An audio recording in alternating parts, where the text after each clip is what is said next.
Almost all of the time we spend working with Git, we will be dealing with repositories. A repository is where the change history of a project is stored.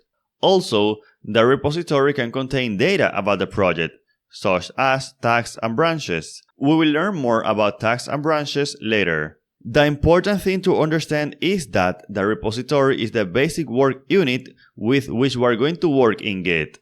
We remember that we define Git as a decentralized version control system. The fact that it is decentralized should make us think that a repository can be in two places, on our machine or on a central server. Of course, because for it to be decentralized, we must be able to take the code from a central server and work on it locally. Specifically, there are two types of repositories, local and remote. Local repository. This is the one that we have in our machine. With this repository, we can have the entire change history on our machine. The good thing about this is that it is very fast, since we do not have to connect to a central server to work with it, since it is located on our computer. Remote repository. The remote repository, on the other hand, is the one located on the central server, which in our case is going to be GitHub.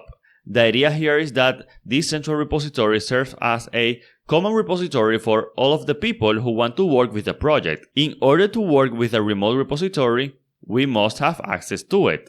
At the very least, this requires an internet connection, and sometimes it requires that we have permissions to work with said repository.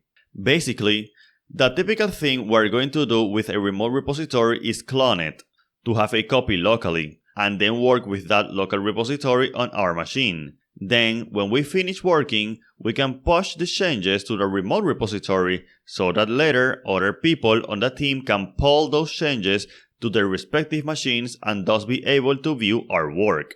A repository has three main parts, which are the working directory, the staging area, and the Git directory.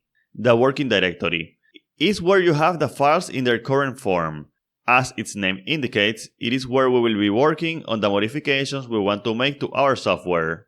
The staging area is where you place the files that you want to include in the version history of the repository. That is, it is an intermediate step between modifying the files and persisting said modifications so that other people can see it when they clone the repository. The Git directory. This refers to the place where the change history of the different files that make up the project is stored. This is located inside a folder called .git. Okay, now it's time for us to work with our first repository.